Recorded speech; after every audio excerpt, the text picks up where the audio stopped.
Recording in progress. 자, 일단락부터 가보죠. 오늘 한 두 지문 정도만 하고 갑시다. 그렇죠? 어제 했던 거 복습 한번 해보죠. 환율은 어, 외국 통화와 자국 통화의 교환 비율이라고 사전적으로는 정의되지만 달러의 가격입니다. 외환의 가격이에요. 환율이 올랐다는 거 가격 표시 머릿속에 떠올려줘. 1달러에 1,000원이었던 환율이 달러의 가격이 1달러에 2,000원으로 변하는 이런 것 때문에 환율이 오르는 거고, 환율이 오른다라는 건 항상 뭐랑 관련지요? 원화가 떨어졌다라는 거. 반대로. 그러니까 이렇게 생각하면 되죠. 어떤 물건이 똑같은 아이폰이 100만 원이었는데 그 다음에 똑같은 아이폰이 150만 원이 됐어. 비싸졌잖아. 물건 값이 비싸졌지. 그만큼 돈값은 떨어진 거라고. 돈의 값어치는. 이해되지? 왜? 이제는 100만 원짜리 하나로 100만 원의 현금으로는 아이폰 하나를 살 수가 없게 됐으니까. 동일한 액수로 많은 양을 살 수 있을수록 돈의 가치가 높은 거겠지. 오케이. 가봅시다. 자, 환율은 외국의 화폐, 즉 외환 같은 말입니다. 이라는 상품에 붙여진 가격. 오, 이 질문 좋네. 외환의 가격. 쉽게 말하면 달러의 가격으로 한정 지읍시다.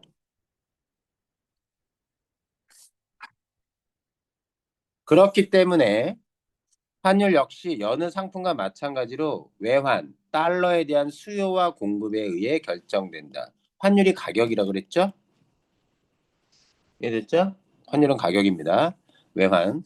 외환에 대한 수요와 공급이 만나는 환율이 결정되는 곳을 외환시장이라고 부른다. 외환시장 우리 어제 그림 그리면서도 얘기했었습니다. 외국으로부터 상품을 수입할 때는 돈을 쓰겠죠? 주식이나 채권 같은 자산을 살 때도 그 나라 달러로 대가를 지불해야 된다. 맞지? 우리가 미국 물건 수입하거나 미국의 주식이나 채권 같은 거 살 때 다 달러로 표시돼 있을 거 아니야. 그럼 우리가 한국 돈 가지고 살 수 없잖아. 그럼 당연히 뭐 해야 돼? 어, 달러를 사가지고 그 물건을 사야 되겠지. 그럼 달러를 쓰게 되는 거죠. 그쵸? 자, 화면을 보시면 이런 거죠. 한국에 있는 외환시장의 달러를 가지고 가서 물건을 사는 거죠. 워낙 가지고. 그만큼 달러의 양이 외환시장 양이 줄어들겠죠. 달러의 가치가 올라가고. 다른 말로 이렇게 할 수도 있습니다. 이런 것을 취득하려고 하다 보니까 달러를 사려는 사람이 많아지겠죠. 한국인 중에. 살려는 사람이 많아지면 가격이 비싸지죠. 살려는 사람이 많아지면. 마스크 생각하세요. 코로나 때 왜 비싸졌는지. 어? 갑자기 감기 환자가 늘고 저기 하려고 하니까. 화폐로 대가를 지른다. 따라서 우리나라 사람이 외국에서 상품이나 자산을 사들이려 할 때는 외환에 대한 수요가 그래서 쉽게 말하면 수입하거나 물건을 왜 미국 물건을 수입하거나 사들이거나 미국의 주식을 살 때 당연히 뭘로 지불해야 돼요? 달러. 그러니까 달러를 많이 사서 지불해야 되겠지. 그렇지? 그럼 반면에 머릿속에 그림 그리면서 갑니다. 외국 사람이 우리나라로부터 우리나라 물건과 우리나라 것을 사려고 하는 거예요. 외국 사람이. 그러면 당연히 뭘로 지불해야 돼요? 미국인이 원화로 지불해야 되겠지. 그럴 땐 뭐예요? 음, 이거는 살 때 원화로 지급해야 하기 때문에 외환을 자, 그러면 원화로 지급하면 원화에 대한 수요가 늘겠지? 반대로 뭐에 대한 수요가 떨어지는 거야? 달러에 대한 수요가 떨어지는 거야. 달러가 공급되게 된다.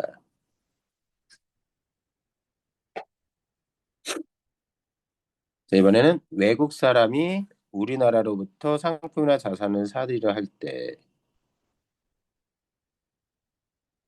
때는 그 외국 사람이 달러를 외환 시장에 공급하겠죠.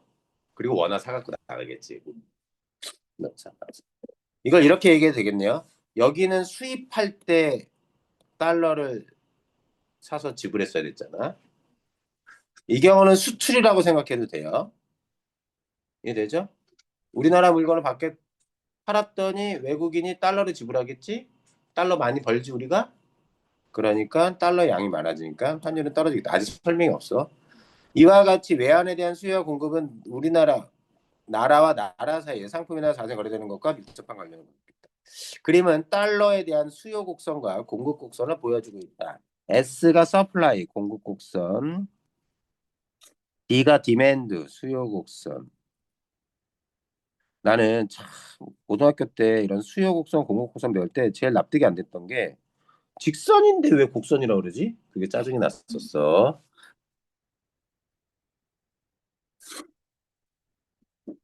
자, 수평축은 외환 거래량, 달러 거래량입니다. 달러의 양.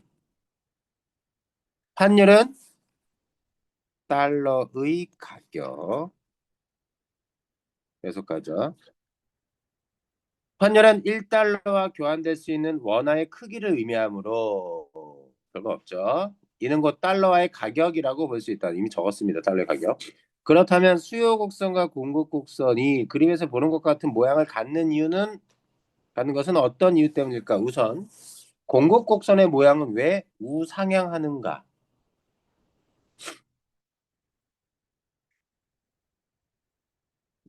자, 원화의 대달러 환율이 900대 1에서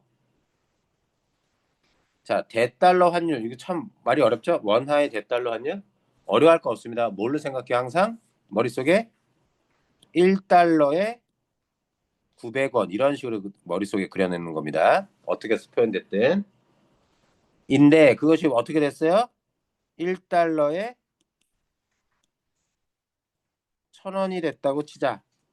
나중에 보자. 비싸졌습니다. 환율이 올랐네요. 그렇죠? 그렇게 되면 우리 기업이 수출하는 상품의 달러 표시 가격이 내려가게 되고 그 말은 자 900원에서 1달러에 1,000원이 되면 달러 가격이 올랐다는 건 우리나라 돈의 가치가 그래서 싸게 팔 수 있다는 얘기입니다. 이 얘기가 이해됐니? 하고 이에 따라 우리나라 수출은 늘어나게 된다. 또한 우리나라 주식이나 채권 같은 자산의 달러 표시 가격이 떨어져 어쨌든 가격이 싸진다는 얘기예요. 우리나라 거니까 우리나라 주식은 원화의 가치가 떨어졌잖아. 우리나라 가치가 떨어지니까 그래서 외국인의 투자도 늘어나게 된다. 싸졌으니까. 우리나라의 주식이나 채권이. 외국인이 우리나라를 이게 자산이 싸졌으니까 사러 들어오는 거죠. 쌀 때 사서 비쌀 때 파는 거니까. 즉, 앞문장 동일. 환율이 올라감에 따라 달러화, 즉 외환의 공급량이 증가할 것이라는 결론에 도달한다. 자, 환율이 오르면 어떻게 된다?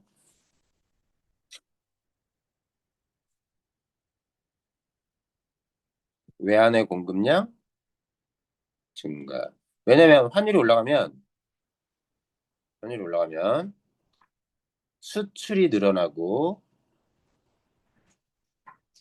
그죠? 우리나라 이렇게 따지니까 우리나라 주식이나 채권에 대한 자산에 대한 외국인의 투자도 늘어나게 됩니다. 안 적고 그냥 표시로만 할게. 따라서 외환의 공급 곡선은 우상향하는. 자, 가격이 오르니까 공급도 늘죠. 지금 얘기하는 거. 달러의 공급이 늘죠. 글을 읽어보니까. 맞아, 안 맞아? 자, 다시. 우리나라 돈이, 그러니까 달러가 가격 오르니까 우리나라가 싸니까 자, 머릿속에 봐봐. 한국이 있고 미국이 있을 때 환율이 높으면 뭐가 잘 돼요? 수출이 잘 됩니다. 수출은 물건 팔아서 뭐 벌어들이는 거예요? 달러 벌어들이는 거죠. 달러 양이 늘죠. 공급이. 달러 양이 많아지죠. 공급량이. 납득되니? 무슨 얘기인지? 거꾸로 미국인이 달러를 가지고 우리나라에 싸진 주식이나 채권을 사러 들어옵니다. 그때도 달러 갖고 들어오겠죠. 그지? 그것도 똑같지. 방향이. 달러의 움직임의 방향이. 미국으로부터 달러가 우리나라로 들어오는 겁니다. 그것도 수출한 거랑 똑같은 효과지. 궁금해한 거. 어디에 달러가 많이 들어와? 외환시장 안에. 그래서 우리나라로 들어와야 될 거 아니야. 원화 가지고 들어와서 사야 될 거 아니야. 어? 나 지금 수연이 보면서 자꾸 확인하고 있는 거야. 수연이만 인식시키면 될 것 같아, 일단은.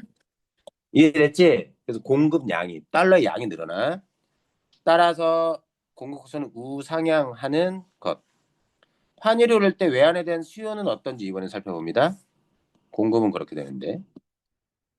자, 환율이 오를 때 달러가 비싸졌고, 그죠? 원화는 떨어졌습니다. 수요입니다, 이번엔. 좀 전에는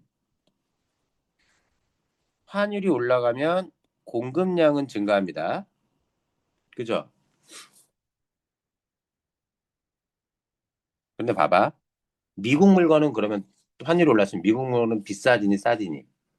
달러가 비싸졌으니까 미국 물건이 환율이 오르면 비싸지죠. 비싼 거를 굳이 이렇게 비쌀 때 살까요? 이전보다 비싸졌는데 비싸졌으니까 안 사려고 합니다. 그거예요. 우리나라 사람이. 그러니까 우리나라가 기준인데 미국 달러랑 항상 대해서 보는 거야. 그러니까 수입 수출도 다 우리나라 기준으로 수입 수출인 거야. 이해됐어, 문제인지? 우리나라가 미국 물건을 수입하려고 하는데 환율이 오르면 예전보다 비싸졌잖아. 그러니까 수입할수록 손해지. 그래서 굳이 수입해야 안 해요? 안 하려고 하겠죠. 한 번 더 가보자. 외환에 대한 수요가 어떠냐? 환율이 오르면 외국 상품의 원화 표시 가격이 오를 거예요. 그 말은 그 외국 상품이 비싸질 것이므로라고 생각하시면 돼요. 그냥 우리나라의 수입은 줄어든다. 그래서 미국 물건에 대한 수입이 감소된다. 수출은 증가한다. 외국인의 투자도 는다. 우리나라에 대한. 근데 똑같이 올라간 것에 대해서 수입은 줄고 비싸졌으니까 미국 거. 수입할수록. 근데 원래 수입을 해야 달러를 쓰는 거죠. 그죠? 우리나라가. 음, 그럼 달러를 쓴다는 건 외환시장에 달러가 줄어드는 거지. 갖고 나가니까. 달러의 수요가 늘어서. 달러를 사서 써야 될 거 아니야. 저 미국에다 가서 물건 사야 될 거 아니야. 자, 갑니다. 근데 수입이 주니까 이와 더불어 외국 자산의 원화 표시 가격도 올라갈 것이기 때문에 자, 외국 자산이 비싸진다는 얘기예요. 그 말은 외국의 주식이나 채권도 비싸지기 때문에 외국 자산, 우리나라 사람들이 사들이는 외국 자산의 규모도 줄어든다. 그래서 달러 환율이 올라가면 비싸지니까 달러화에 대한 수요가 오케이 비싼 거 별로 안 사는 겁니다. 그래서 수요가 준다. 아까는 공급이 증가했잖아. 달러의 가격이 올라가면 가격은 올라갔는데 수요는 줍니다, 오히려. 그죠? 이렇게 되는 거죠. 보세요. 이게 수요 곡선인데 왜 우하향이야? 자, 원래 이 가격에 이만큼 양을 사는데 사람들이 가격이 올라갔다고 칩시다. 올라가면 비싸니까 사는 양을 줄이는 겁니다. 그래서 우하향, 수요량. 우상향은요? 환율이 올라가면 환율이 올라가면 달러의 공급량이 늘어납니다. 기억나지? 했잖아. 수출이 증가하고 환율이 올라가면 뭐가 외국인들이 음, 우리가 돈을 많이 벌게 되고 수출이 잘 되니까. 자, 갑니다. 더 나중에 더 읽어봐. 자, 외환 시장의 균형은 여느 상품 시장 경우와 마찬가지로 수용성 공급성이 교차하는 점에서 이루어진다. 이렇게 자르고. 즉, 이 점에서 균형이 이루어지는데 이 점이 의미하는 환율 E가 바로 균형 환율. 처음 보는 단어네요. 환율의 첫 번째 종류, 균형 환율입니다. 그런데 경기가 좋아져서 국민 소득이 커지면 환율에는 어떤 변화가 오게 될까? 소득이 커지면, 국민의 소득이 커지면 소비 지출도 같이 증가하고, 그러면 수입품에 대한 외국 상품의 수입도 늘어나. 자, 수입이 늘면 뭘 많이 쓰게 되죠? 주식. 지금 달러에 대한 거야. 수입이 늘면, 외국 물건을 수입을 많이 하면 달러를 계속 쓰는 거잖아. 달러 양이 줄죠. 그럼 달러 가격이 올라가겠죠. 그래서 환율이 상승하게 됩니다. 너네가 이 두 가지를 비교해야 돼. 환율이 상승했을 때 수출이나 수입엔 어떤 영향을 주는가랑, 어? 수입이 증가했을 때 환율에 어떤 영향을 주는가는 생각하는 게 좀 달라. 이해됐어, 문제인지? 뭘 기준으로 뭐 어떤 변화를 따지냐에 따라 달라. 이거 이렇게 했다고 해서 이거 거꾸로 가면 안 돼. 환율이 오르면 뭐지? 달러가 비싸지고 원화가 싸진 거니까 수출이 잘 돼. 그죠? 미국 물건 비싸졌으니까 수입은 줄어. 오케이? 여기까지지. 여기야, 여기. 근데 수출이 늘면 환율이 오른다? 이건 아니라니까. 봐봐. 수출이 늘어. 거꾸로 가, 이번엔 방향. 수출이 증가하면 아예 다른 거야, 방향이. 환율은 어떻게 된다? 돈을 벌어들이는 거잖아, 달러를. 달러가 많아지네. 달러 가격 떨어지는 거. 떨어져요. 오케이. 환율이 자, 수입이 많아지면, 몰라요. 물건을 많이 사네. 달러를 많이 사서 지불해야 되잖아. 달러가 줄어들고, 그치? 외환시장에. 환율이 오르는 거지. 이해돼? 무슨 얘기인지? 요거랑 요거랑 다른 말이야. 지금 봐봐, 여기. 사람들이 돈이 많아져서 물건도 많이 사고, 그래서 외국 물건도 비싼데도 불구하고 소비할 수 있는 힘이 커지니까 소득이 월급이 늘어나니까 물건도 많이 사는 거지. 수입품도 많이 사. 그럼 수입이 늘겠지. 수입이 늘면 환율은 어떻게 된다? 수입이 늘면 환율이 어떻게 된다? 수입이 늘면 환율이 그러니까 돈의 흐름을 보라니까. 몰라요. 돈을 쓰는 거잖아, 수입하는 건. 미국 물건. 그럼 외환 시장에는 달러를 쓰는 거잖아. 미국으로 가서. 달러 약이 줄잖아. 환율은 오르지. 오른다 그랬어? 안 오는 날이 있어요? 자, 환율이 올라. 대부분의 사람들은 환율이 올라가면 경상수지 적자 폭이 줄어들거나 흑자 폭이 늘어나리라고 생각한다. 납득되죠? 환율이 올라가면 뭐가 잘 돼요? 수출이 잘 되고 수입이 줄어듭니다. 그죠? 그걸 뺀 게 뭐예요? 경상수지였어요. 맞아, 안 맞아? 그것이 플러스면 흑자. 맞지? 마이너스면 적자. 환율이 높을수록 플러스가 더 커지죠. 수출은 늘고 수입은 주니까. 하늘이 높았어요. 높으면 수출은 잘 돼서 수출로 벌어들이는 돈은 많고 수입으로 쓰는 돈은 줄어들고. 그러니까 흑자가 플러스가 많아지지. 그러나 환율과 경상수지의 관계가 그렇게 단순한 것만은 아니어서 좀 더 잘 살펴보겠다.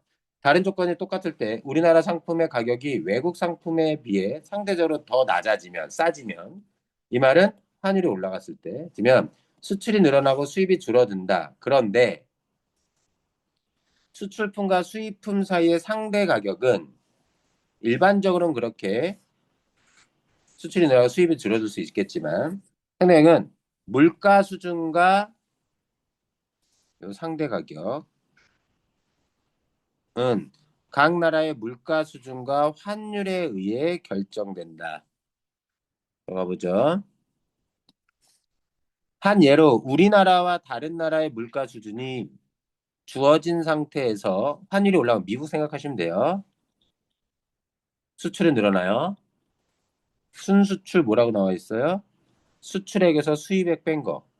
뺀 나머지. 경상수지랑 같은 말이네.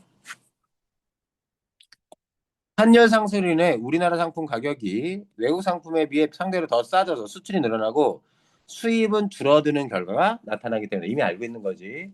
더 갑시다. 예를 들어 종전에는 원화의 대달러 환율이 1달러에 1,000원이었는데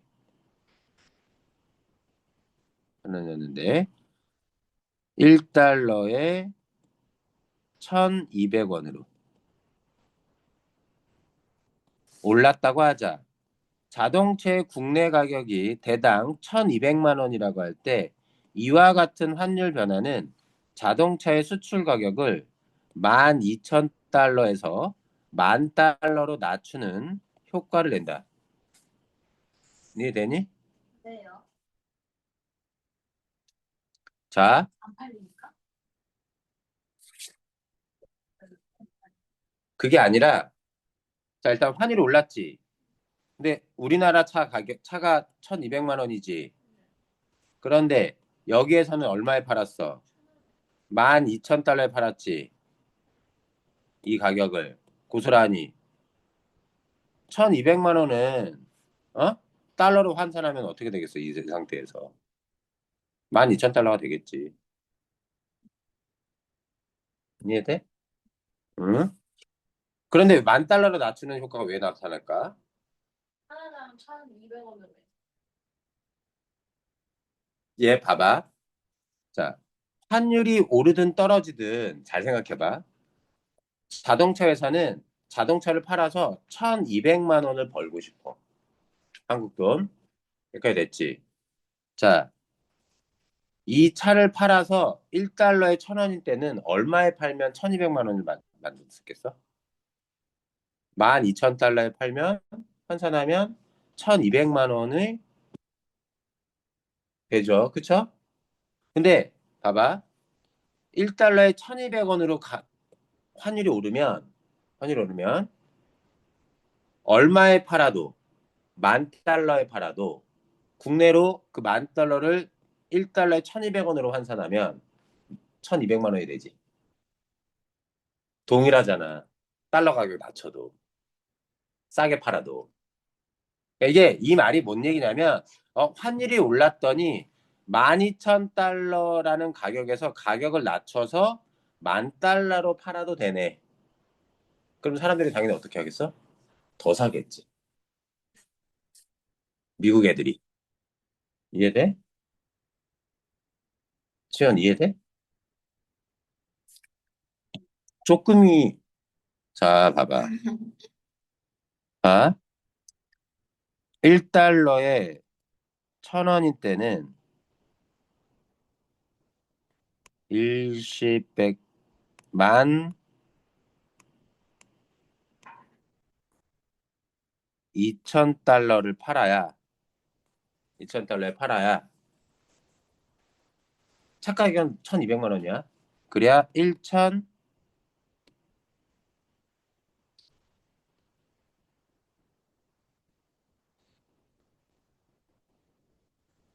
이렇게 하면 더 헷갈리나?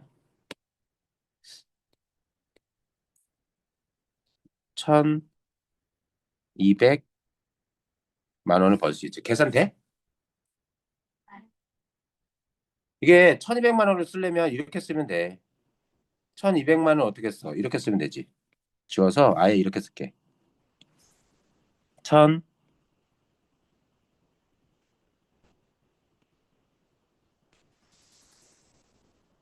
그럼 어때? 0 3개 지우고 하면 똑같잖아. 그런데 이게 어떻게 되면 1달러에 1,200원이 되면 뭐만 벌면 돼? 1,200만 원만 벌면 돼. 얘는. 그러면 얼마에 팔면 돼? 달러를. 그렇지.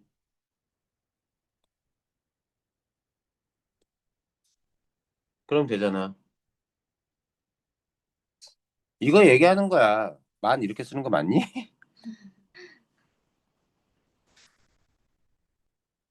어딨어. 왜 이래.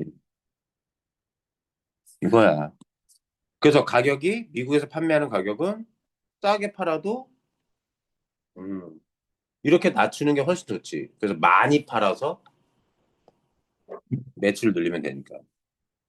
자, 근데 한편 거꾸로 대당 가격이 2,000달러인 미국산 컴퓨터의 국내 가격은 200만 원에서 240만 원으로 뛰어오르게 됩니다. 납득되죠? 이거? 2,000달러야. 미국의 가격이 2,000달러야. 어? 그때 1달러에 1,000원일 때는 얼마에 팔았어? 200만 원에 팔면 돼. 근데 1달러에 1,200원이 되면 2,000달러짜리는 2,400이 되겠죠. 곱하기 2 하면. 비싸게 팔리는 거야. 240만 원. 미국 안에서요? 우리나라에 들어왔을 때 그 가격이. 아니, 달러는 여전히 미국 물건은 미국 물건은 국내로 들여오는데 얘네들이 우리 사정 봐가지고 달러 가격을 낮춰주진 않을 거 아니야. 미국 회사가.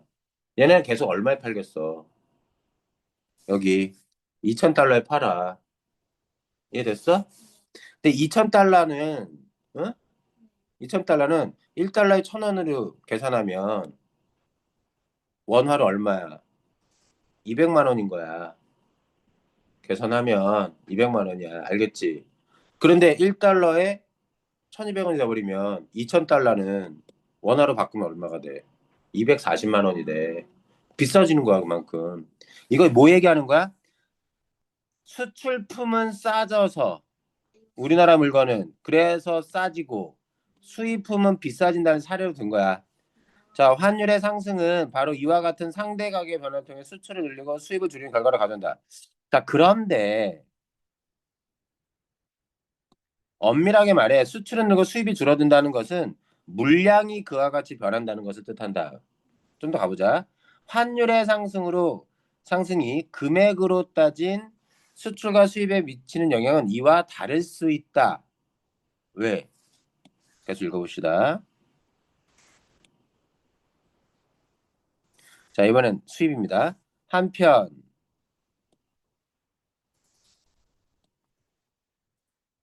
수입의 경우에는 환율이 올라감에 따라 달러로 표시한 수입액이 반드시 줄어들게 된다. 이해돼? 환율이 올라가도 수입품의 달러 표시가 변화가 없는 반면 국내 가격은 올라가서 수입 물량이 줄어들 것이기 때문에 수입액은 줄어든다. 수입을 통해 벌어들이는 돈은. 납득돼? 여기 지금 얘기했잖아. 수입품은 어떻게 됐어? 그 달러 가격은 2,000달러 그대로여도 국내 판매되는 가격은 상승한단 말이야. 비싸진단 말이야. 비싸지니까 수입품의 가격 그대로 달러 표시 가격 그대로인데 국내 가격은 올라와서 수입 물량이 줄고 수입을 통해서 그럼 벌어들일 수 있는 돈이 줄어드는 거죠. 그렇죠? 벌어들이는 것보다 수입을 통해 쓰는 돈이 줄어드는 겁니다. 아시겠죠? 수입은 물건 사는데 외국 물건을 사는데 쓰는 돈이 줄어드는 거예요. 그런데 수입액이 얼마나 줄어드는지는 수입 물량에 얼마나 민감한 반응을 보이는지에 달려 있다. 예컨대 수입액의 국내 가격이 올랐는데도 수입 물량이 그리 민감한 반응을 보이지 않으면 수입액은 별로 줄어들지 않게 된다. 명품 같은 거. 명품 브랜드는 환율이 올라서 그럼 수입품 명품 브랜드 가격이 올라갈 거 아니야. 우리 국내 가격이. 그래도 막 삽니다. 명품이니까. 그러면 수입액이 수출액에서 수입액을 뺀 게 경상수지, 흑자 이런 거잖아. 적자 이런 거잖아. 수입액이 그러니까 환율이 오르면 수출은 크게 늘고 수입액은 줄어야 많이 줄어야 흑자가 늘어날 거 아니야. 근데 명품 같은 거 사례 들고 명품은 환율이 올라도 수입을 줄이지 않아. 그럼 수입액이 증가하겠지. 환율이 오른 만큼. 그리고 우리께 싸져서 외국에 싸게 파는데 사람들이 우리나라 브랜드를 별로 안 좋아해요. 싸졌어도 오히려 비싼 다른 나라 거 사. 그래서 팔리는 양이 조금 늘지만 얼마 늘질 않아. 그러면 경상수지가 개선이 될까요? 안 됩니다. 갑시다. 그래서 그 반응을 잘못 보이면 이렇다는 거지. 순수출이 양의 값을 갖는다는 것은 경상수지 흑자를 뜻하고 이꼴 같은 거예요. 음의 값을 갖는다는 건 경상수지 적자를 뜻하는데 환율 상승의 결과가 경상수지 적자폭을 줄이거나 흑자폭을 늘린다는 보장을 하는 것은 아니다. 이해되지?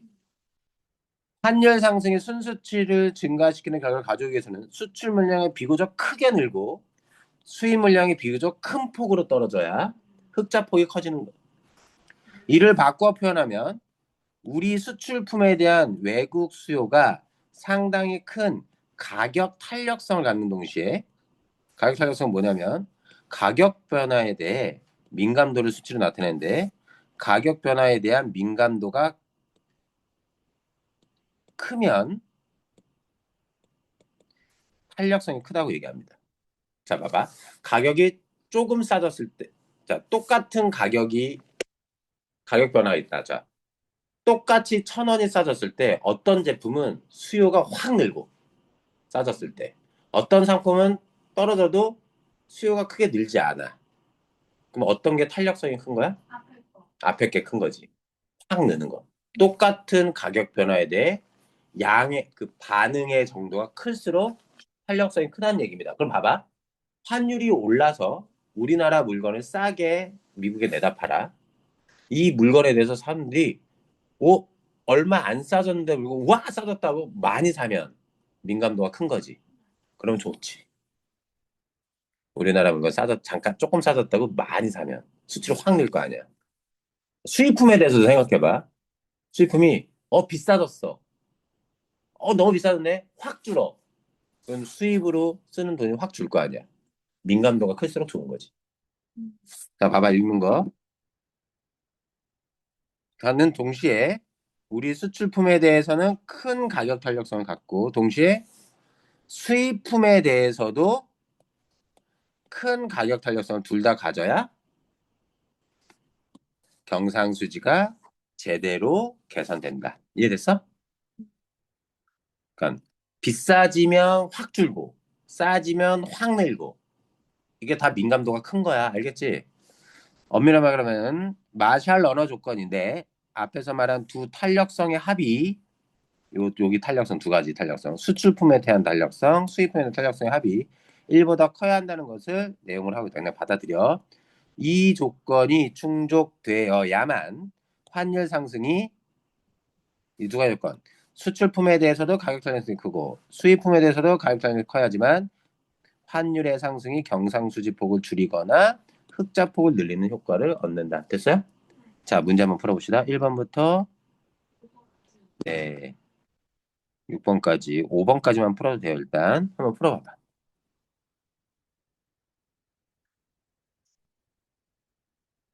음,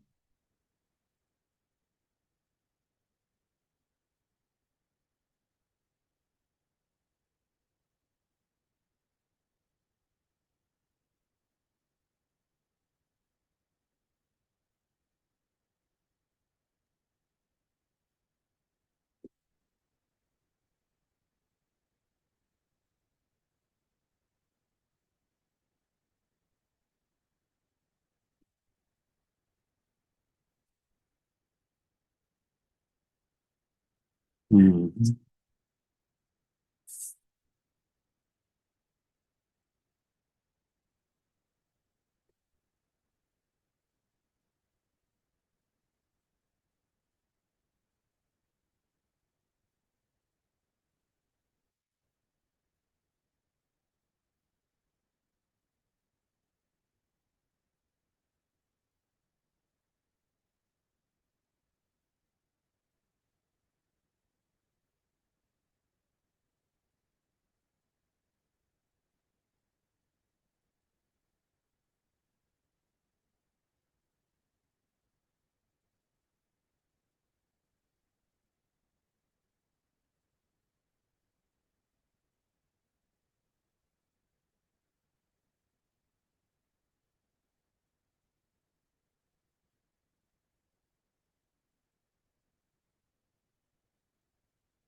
서열이 들어왔네.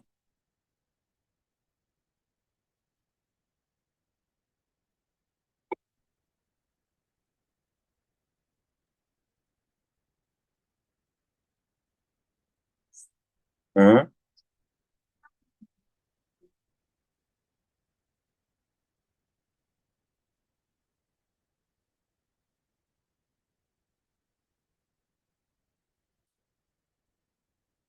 어?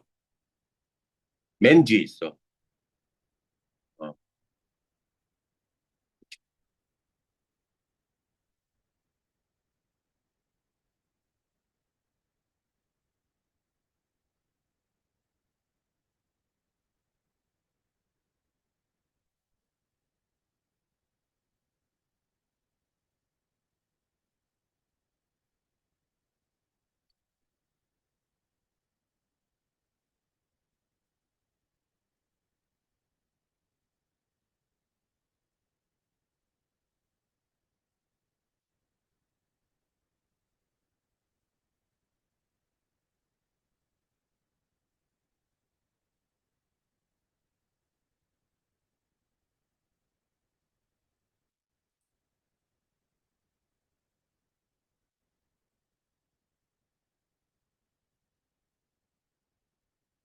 이건 아니 아니 됐어. 별로 없어.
음,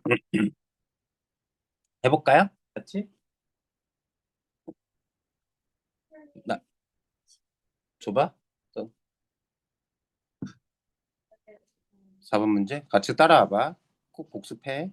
1번의 답은? 네, 1번 이거는 쉽게 맞출 수 있고. 자, 2번의 답은? 자, 5번입니다. 확인해 보죠. 외국 사람이 한국으로부터 상품을 사들인다는 건 미국에서 한국으로 달러가 들어온다는 얘기입니다. 달러의 원화. 이해되지, 무슨 얘기인지. 수출하는 거랑 같은 거지. 그지? 수출한 거잖아. 그래서 공급 발생, 이건 다 설명됐고, 이건 계속 설명이 들어 있었던 거고, 그러면 여기 다 맞고, 환율이 오르면 수출량이 늘어나는 건 맞는데, 우리나라 상품이 싸집니다. 그쵸? 가격이 오르지 않아요. 본문에 그대로 나와 있어요.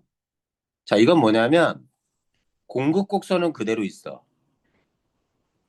그러니까 외환의 공급은 그대로 있어. 그런데 갑자기 외환에 대한 수요가 증가했죠. 수요가 증가함으로써 환율이 상승한 겁니다. 뭐가 먼저예요? 갑자기 외환에 대한 수요가 증가해서 두 번째 환율이 오른 거죠.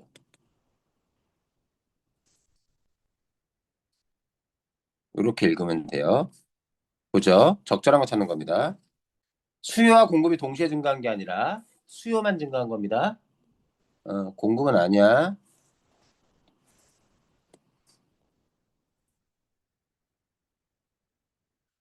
한국 정부가 시장 개입해 외환의 공급을 낮추고 외환에 이걸 정부가 개입했는지 알 수가 없습니다.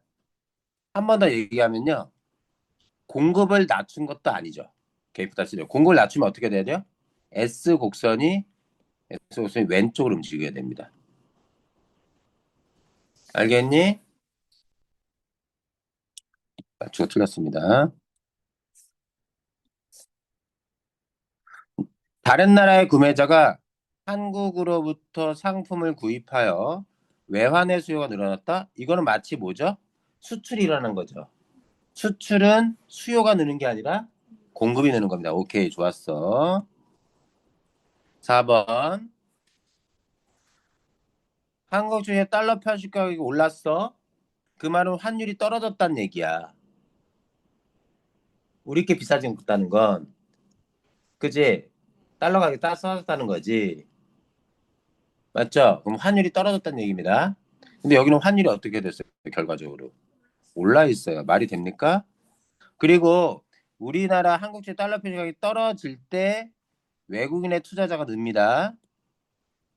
맞죠? 떨어졌을 때. 그래서 올라가 외국인의 투자가 늘어났다. 다 해당 사항으로 있어요. 다음은 5번. 됐죠? 자, 4번 문제 봅니다. 4번. 자, 환율이 상승했네. 우리나라 가격이 떨어졌어. 아까 나왔던 사례다. 그 결과 수출 물량이 20만 대에서 22만 대로 늘어났다면 수출액은 24억 달러에서 근데 오히려 22억 달러로 줄어들었네. 그냥 받아들여.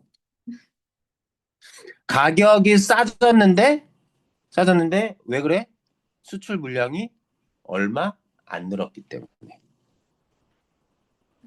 싸졌으면 야 봐봐. 생각해봐. 12,000달러에서 10,000달러로 싸게 팔게 돼. 여기까지 됐지? 싸게 파는데 이전과 똑같이 20만 대를 팔게 되면 20만 대를 팔게 되면 응? 예를 들어서 안 늘어났어 아예 싸졌는데도 불구하고 20만 대 팔았어. 그럼 어떻게 되겠어? 가격이 오히려 수출해서 번 돈은 줄어들 수 있겠지. 이해돼? 아니 한 대를 팔았다고 생각해봐 한 대. 한 대만 팔았어. 근데 12,000달러에서 한 대를 팔았어. 그런데 1만 달러로 떨어졌는데도 한 대를 팔았어. 극적으로. 극단적으로. 이해됐니? 무슨 얘기인지? 근데 이걸 이랬는데 한 대밖에 못 팔았어. 이해돼? 수출이 늘어났어요. 수출액이 늘어나요? 안 늘어나요? 안 늘어나죠. 안 늘어나거나 오히려 줄어들 수도 있죠. 예를 들어서. 아까 거기 있었잖아. 이해됐어? 무슨 얘기인지? 자, 그 이유는, 자, 그래서 계산을 이렇게 보는 거야. 20만 대를 팔아서 12,000대를 팔았더니 24억 달러였는데, 만 대로 22만 대밖에 못 팔아서 22억 달러가 돼. 계산해보면. 곱하면 되잖아.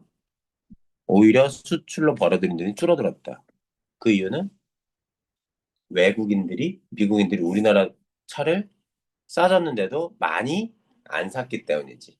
탄력성이 높아야 되는데. 그래서 뭐예요? 환율이 상승으로 수출 물량이 늘어나도 수출액은 줄어들 수 있다. 답은 2번. 수출액이 어떻게 됐어? 줄어들었잖아. 그대로 썼잖아. 환율 상승으로 수출 물량은 늘어났어. 22만 대로. 하지만 수출액은 줄었어. 답 2번. 그대로 다 써 있잖아. 이해됐어? 자, 다음.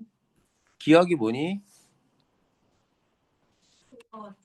마샬 러너 조건. 큰 탄력성을 둘 다 가지고 있어야 경상수지가 개선이 된다. 순수출이 증가한다. 양의 값을 가질 수 있다. 환율 상승이 순수출 증가로 이어지기 위한 조건. 답 1번이네. 6번은 그냥 보시면 되고요. 그 증가가 뭐 그냥 수출만 많아지는 거예요? 아니, 순수출은 여기서 뭐라 그랬어? 수출 가격에서 수입액을 뺀 거. 수출로 벌어들인 돈에서 수입으로 쓴 돈 빼는 거. 둘 중에 하나가 크게 얘 커지고 얘 작아지.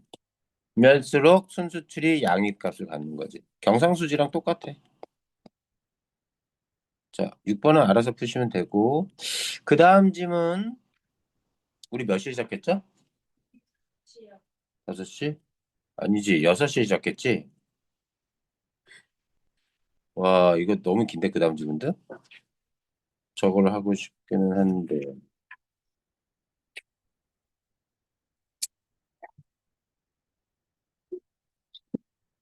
야, 이게 브레톤 우주 체제 있다. 이게, 이게 그거야. 브레톤 우주 체제 나오던 해에, 수능에 나오던 해 EBS에 들어있던 질문이야.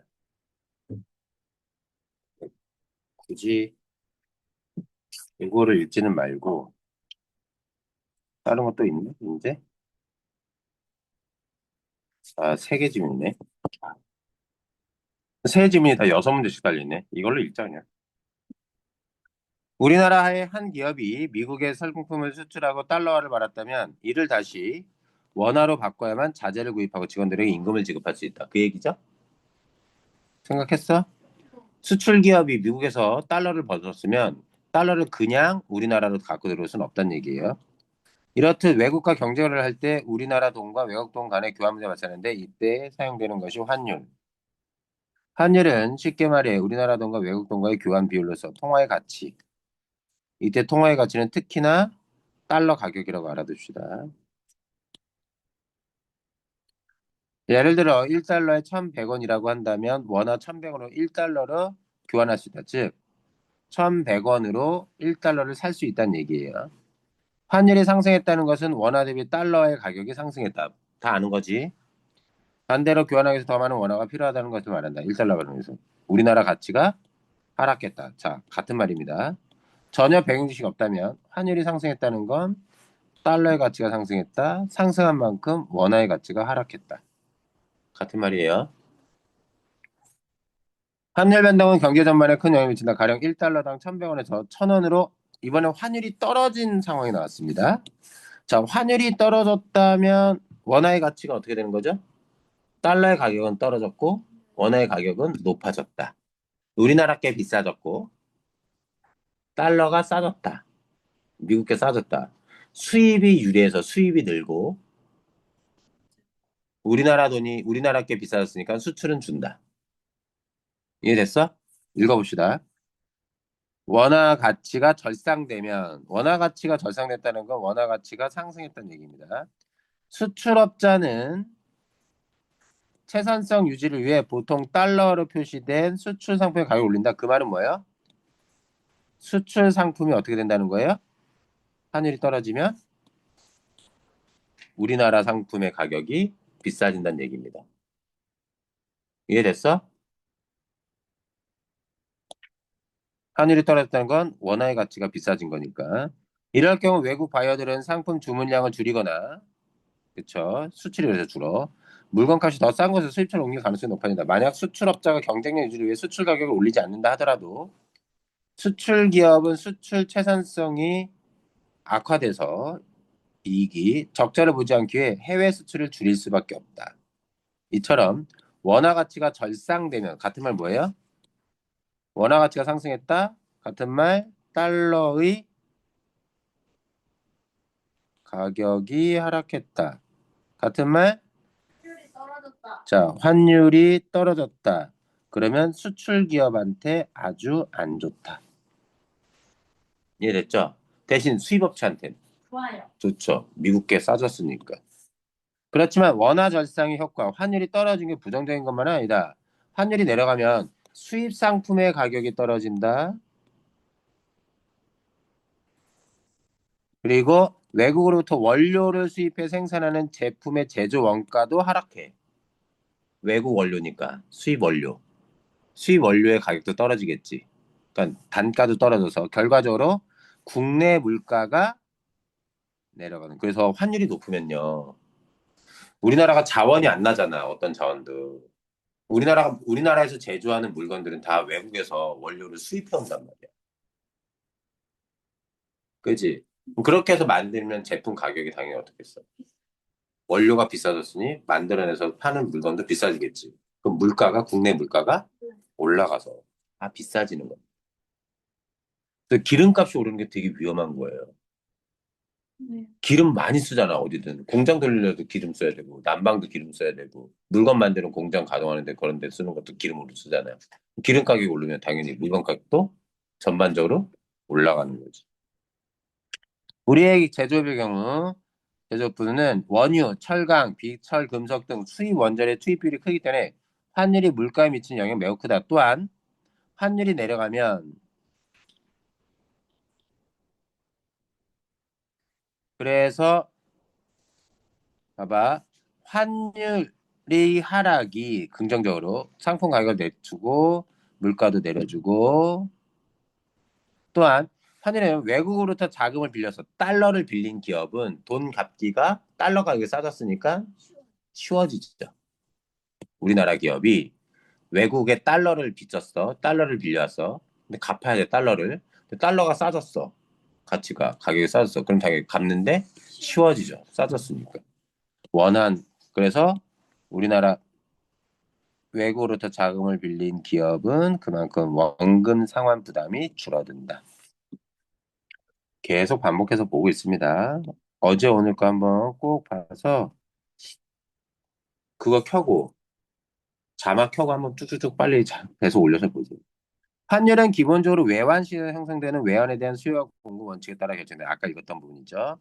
외환에 대한 수요는 외국으로부터 상품이나 용돈을 수입하거나 자, 외환에 대한 수요는요. 결국 달러를 사용하는 걸 얘기를 합니다. 언제 우리 달러를 사용하죠? 달러를 쓰죠? 수입할 때 씁니까? 수출할 때 씁니까? 수입할 때 씁니다. 달러를 지불하지. 자, 그래서 수입하거나 외국인들이 국내 자산을 매각하는, 팔아버리는.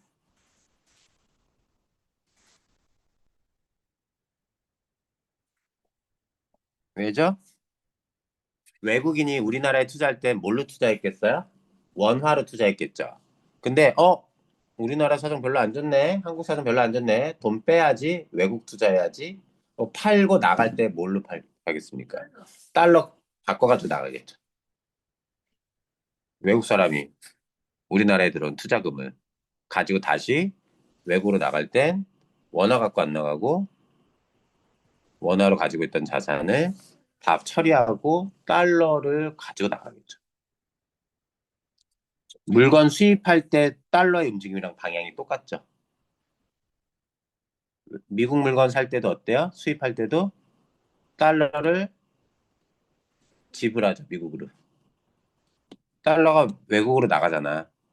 맞지? 외국인이 국내 자산을 매각해서 외국으로 나갈 때도 달러 가지고 나가지. 달러가 움직이는 방향이 같습니다. 반대로 외환의 공급은 지겹다 이제. 우리나라로 달러가 많이 들어오는 겁니다.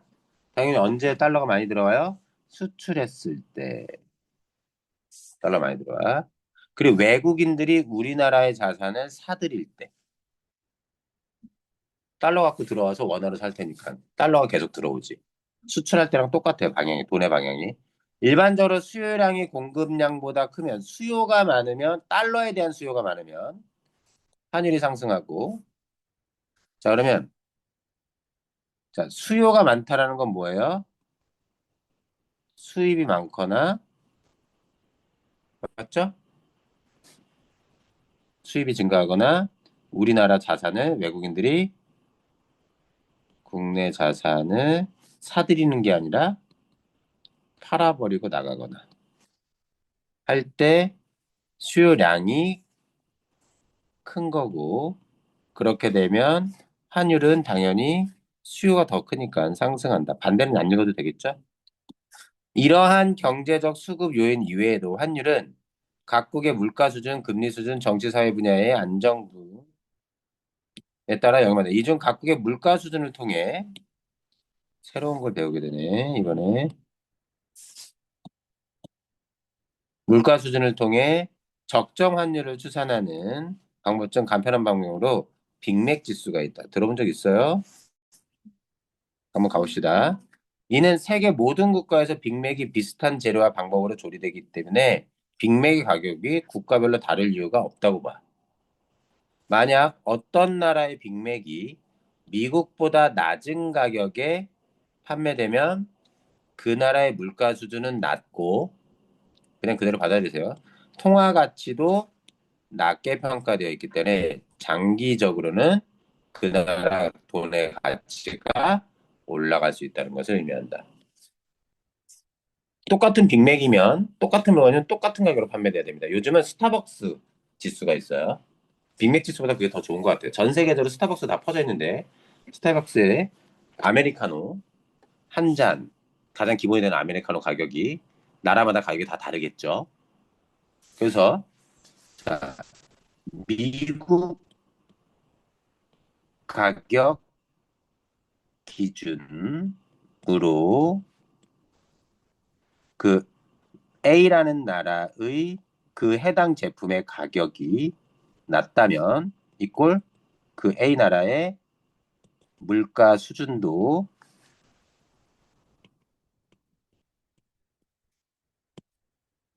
낮고 그 나라의 화폐 가치도 지금 현재 낮게 평가되어 있다는 겁니다. 자, 이렇게 볼게. 우리나라에서 판매하는 똑같은 빅맥이 똑같은 빅맥이 이건 원래 계산하려면 좀 다르게 좀 계산하는 것들이 있긴 한데 그 계산법 다 떠나서 우리 동남아 같은데 우리나라보다 못 사는 나라 가면 물가가 싸요, 비싸요? 물가 싸죠? 우리나라보다 못 사는 나라 가면. 그래서 우리나라에서 뭐 1박 2일로 먹고 마시고 숙박하고 뭐 하는 데 있어서 어마어마하게 그러니까 돈이 막 대략 뭐 100만 원 들었다 칩시다. 1박 2일 칠 때. 100만 원 가지고 외국 가서 1박 2일 비행기가 다 빼고 그 나라에서 100만 원을 쓴다면 1박 2일이 아니라 2박 3일, 3박 4일도 지낼 수 있다. 비슷한 수준으로. 그러면 그 나라가 그만큼 물가가? 그러니까 우리가 동남아를 여행하다가 유럽 여행을 못 가는 거야. 유럽은 너무나 비싸서. 이해되니 무슨 얘기인지? 그래서 보면 그러면 그 나라의 동일한 제품이 싸니까 우리가 똑같은 100만 원 가지고서 거기서는 마음껏 쓸 수 있는 거지. 그만큼 물가가 싸다는 거야, 걔네가. 물가가 싸다는 건 똑같은 물건 가격이 싸다는 거 아니야. 화폐 가치도 싸다는 거지. 왜? 돈의 가치가 떨어지면 그 물가잖아. 환율 얘기했잖아. 그 얘기야, 그냥. 그렇게 얘기해. 하지만 환율은 적정 환율을 찾아오는 방향으로 움직이는 것만은 아니다. 그런데 이렇게 됐으니 지금 너무 화폐 가치가 낮아져 있으니까 비슷한 수준으로 가기 위해서는 화폐 가치가 올라가게 될 것이다. 앞으로. 지금 순간은 낮아도. 장기적인 흐름이. 자, 특정 국가의 환율의 변동은 외환 투기를 전문적으로 하는 세력이 그 국가의 자산을 집중적으로 매입 또는 매각함으로써 환율 변동을 일부러 부채질해서. 자, 봐봐. 엔화가 강세를 보였다는 건 그 나라 물가가 엄청 세고, 돈의 가치도 엄청 크고, 높고. 헤지펀드들이 국채와 같은 엔화 자산을 대거 매입하자. 그러면 엔화를 많이 샀다는 건, 엔화를 많이 샀다는 건, 엔화에 대한 수요, 이걸 우리나라라고 취급하면 돼. 우리나라랑 미국 생각하면 돼. 미국 걸 안 사는 게 아니라 우리나라 거 막 사, 사람들이. 외국에서 들어와가지고. 그럼 환율이 어떻게 될까요? 맞아요. 환율이 떨어지겠죠. 우리나라 걸 그렇게 많이 사러 들어온다니까 사람들이. 잠깐만. 그치? 그만큼 달러를 가지고 한국으로 많이 들어오는 거 아니야. 그럼 달러의 양이 늘잖아. 이해돼? 무슨 얘기인지? 자, 자, 엔화 자산을 엄청나게 사.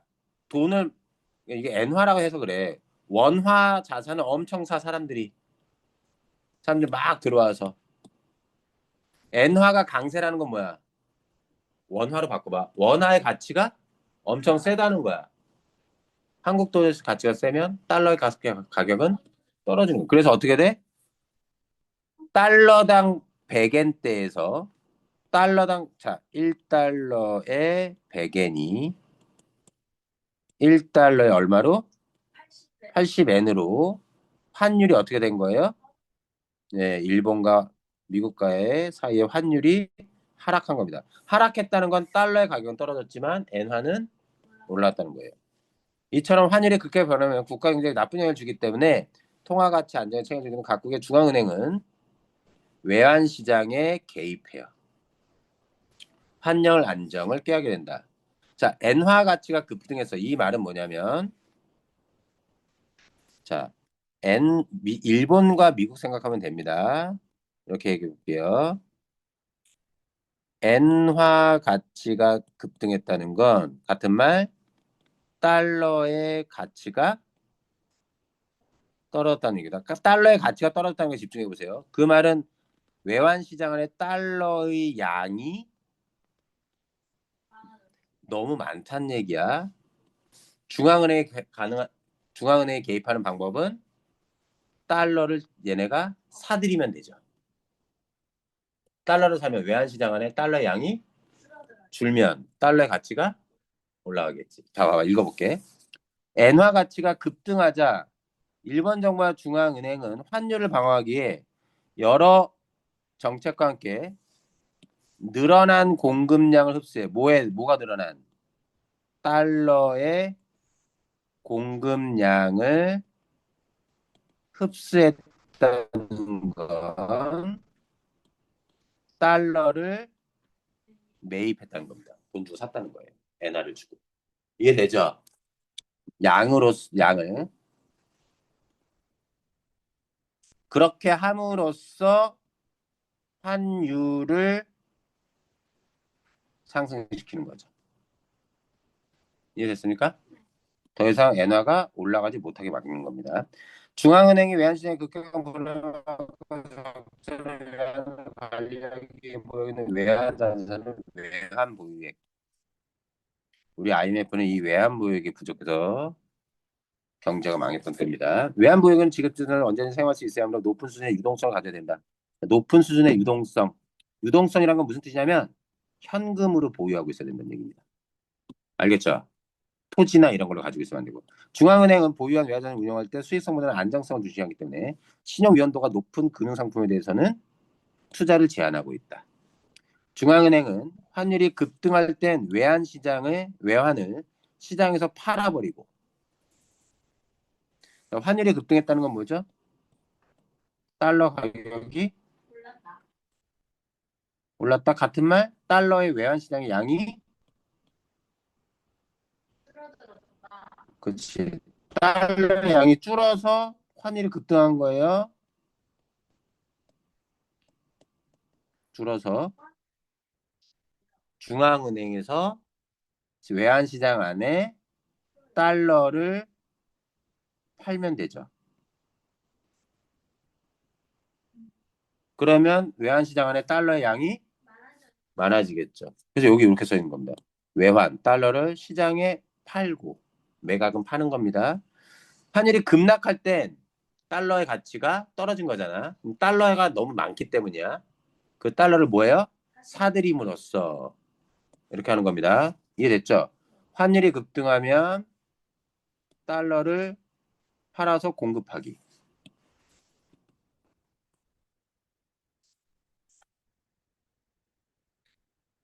자, 외환보유액은 국가의 비상장으로 환율을 안정시켜 국가 신뢰를 높이는데 수입 대금이나 거리금 같은 갚아야 할 돈을 갚지 못하는 상황에 대해서도 마지막 보루처럼 정부가 나서 막을 수 있는 상황이 된다. 외환 보유액이 부족하면 급속한 위기 국면을 맞을 수 있는 우리나라가 1997년 IMF 외환위기에 빠졌던 직접적인 이유는 바로 외환 보유액이 부족했기 때문입니다. 외환 보유액은 총 외환 보유액과 가용 외환 보유액 두 가지 의미를 가지고 있다. 총 외환 보유액이란 무슨 뜻이냐? 외환 보유액의 두 가지 의미. 첫 번째, 총 외환 보유액은 중앙은행이 갖고 있는 대외 지불 자산의 총액이고, 가용 외환 보유액은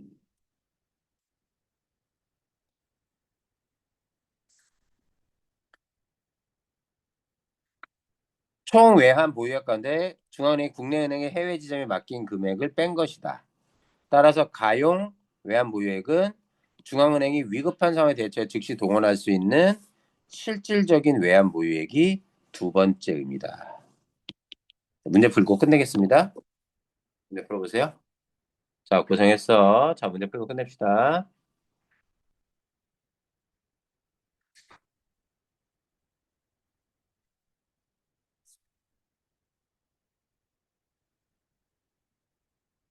이렇게 힘들게 했는데 나왔으면 좋겠다. 오래 쓰는 거. 또 학교에서 독서하는 것도 이거 나와요? 이런 거? 학교에서 EBS 교재로 수업 나올 거야. 그리고 그게 시험판에 포함될 거고. 거기에 환율이 들어가 있으면 그 지문이 나오겠지.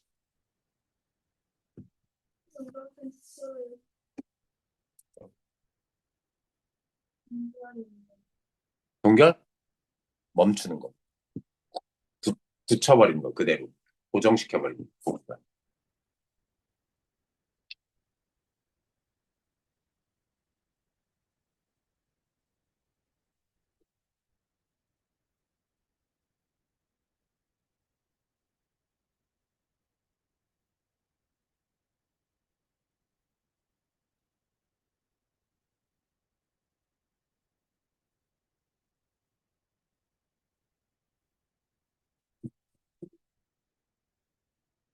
10번 문제가 좀 재밌습니다.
공부 채점했어?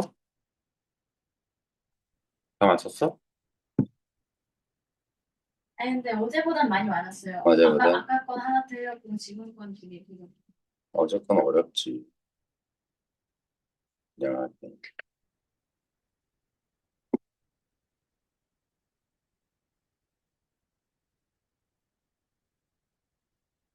수현이 확통이니 미적이니? 수능 때도 확통? 전 뭐일 것 같아요? 미적? 아닌데요. 확통? 네. 그렇죠.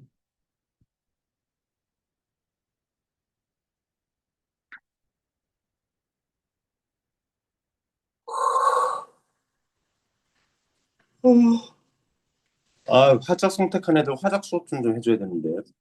한 두세 번이라도. 어떻게 푸는지. 아, 괜찮아요. 그냥 화장을 해본 결과 화장은 네, 맞습니다. 근데 제가 항상 모의고사 풀 때는 화장은 맞았어요. 저 화장은 내용 이해를 크게 필요로 하는 게 아니잖아. 네, 독서가 3등급 이내로 뜰 수 있을까요? 없어. 그렇게 되도록 해봐야지. 음,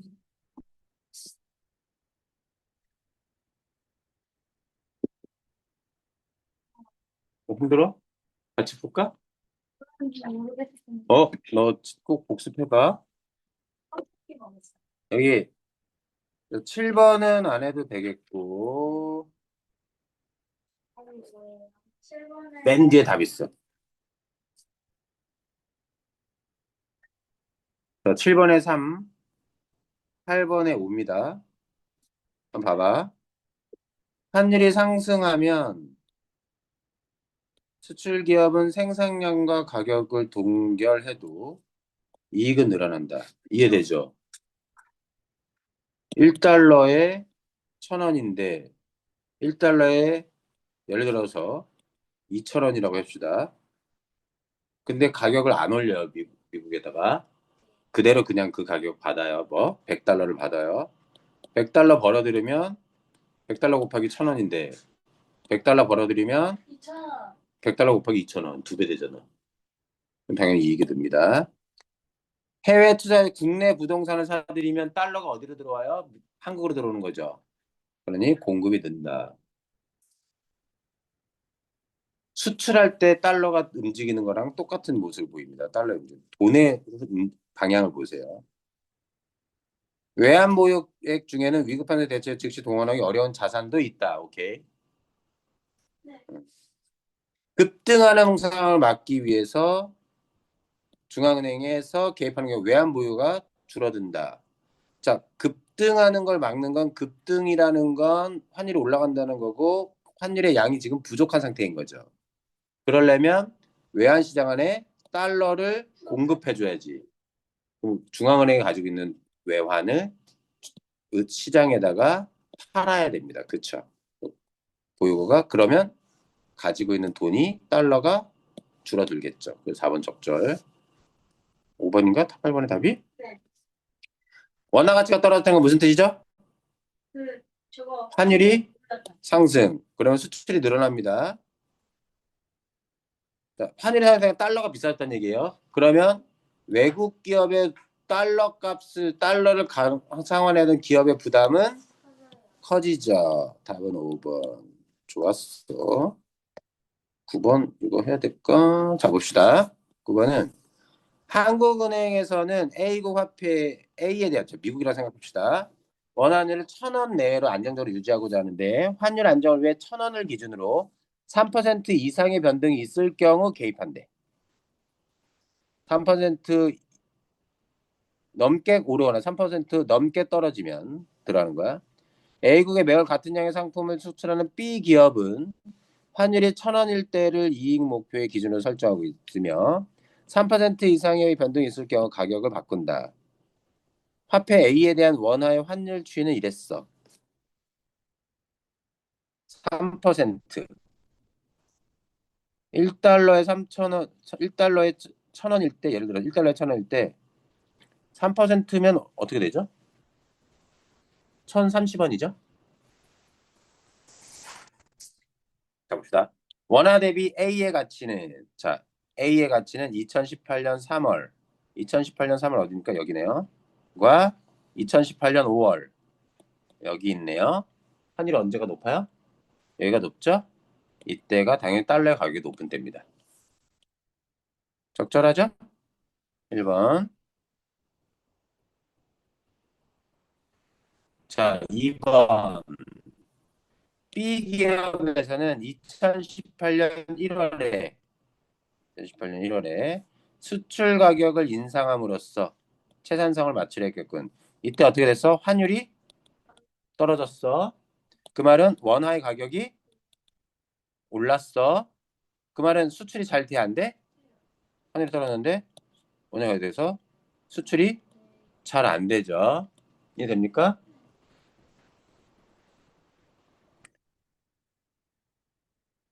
잠깐만. 2018년 1월에 자 봐봐. 1,000원을 기준으로 이게 목표의 기준으로 삼고 있는데 이때 960원은 뭐예요? 3% 이상 변동한 거죠. 또 가격 변화를 하는 겁니다.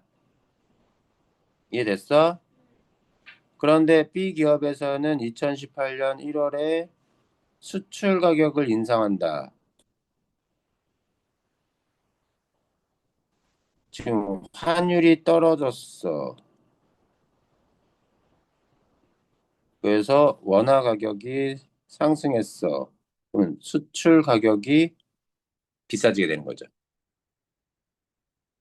그지? 됐어? B 기업에선 2018년 3월과 7월에 환율의 변동으로 인해 추가 이익을 얻을 수 있었건. 자, 환율이 높을 때 추가 이익이 생깁니다. 가격을 그대로 고정해도 여기 3월과 7월 똑같은 가격으로 판매해도 환율이 1,000원보다 높기 때문에 추가 이익이 생기죠. 한국은행에서는 2019년 1월에 2019년 1월 여기 A를 매각하는 시작 계획을 함으로써 이때 어떻게 돼서 환율이 올랐어요. 올랐죠. 올랐다는 건 달러가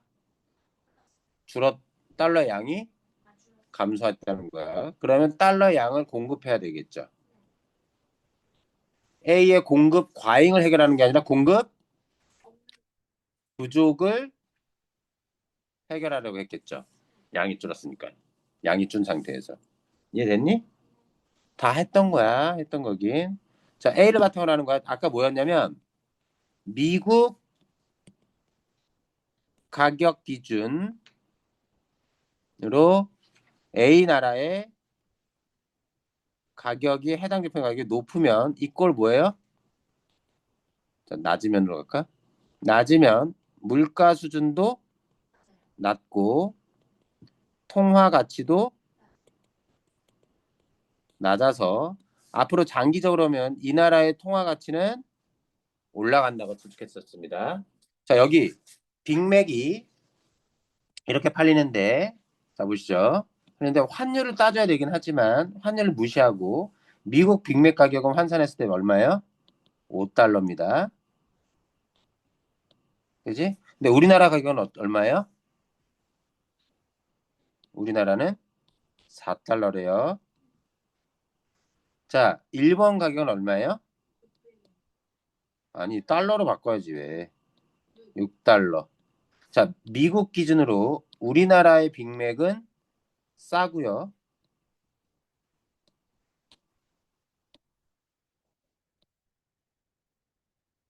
일본은 비쌉니다. 요거 가지고 풀면 돼요. 이렇게 해서. 가봅시다. 우리나라에서보다 미국에서의 달러화 가치가 더 높은 상태이다. 잡아봐.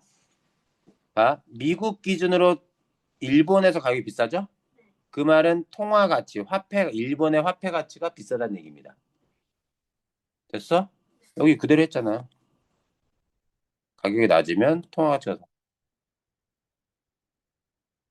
그러면 일본 돈이 비싸다는 건 달러가 반대로 싸다는 거지. 달러의 가치가 높은 상태예요? 아니죠. 이해되냐고. 그냥 비례관계 따지는 거야. 자, 현재 일본의 물가 수준은 우리나라나 미국보다 낮아? 아니지. 미국보다 지금 일본의 가격이 비싸지. 물가 수준은 우리나라나 미국보다도 높은 상태입니다. 돼요, 안 돼요? 되지? 자, 3번. 엔화의 가치는 어때요? 현재 높죠. 낮게 평가되어가 아닙니다. 앞으로는 평가 절상이 아니라 절하. 가격 떨어지는 게 평가 절하예요.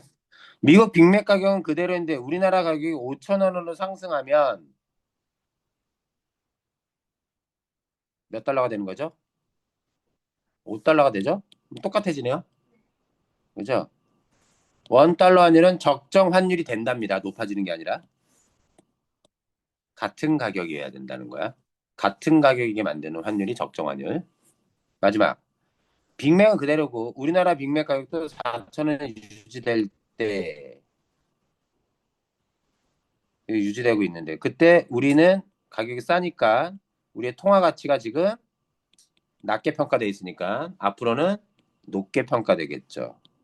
우리나라 돈이 높아진다는 건 환율이 떨어진다는 얘기입니다. 그죠? 그래서 환율은 하락해야 한다. 답 몇 번? 5번. 오케이, 고생했어. 여기까지. 아, 일요일 날 나와서 수업하느라 고생했습니다. 아, 진짜. 저한테 하는 얘기.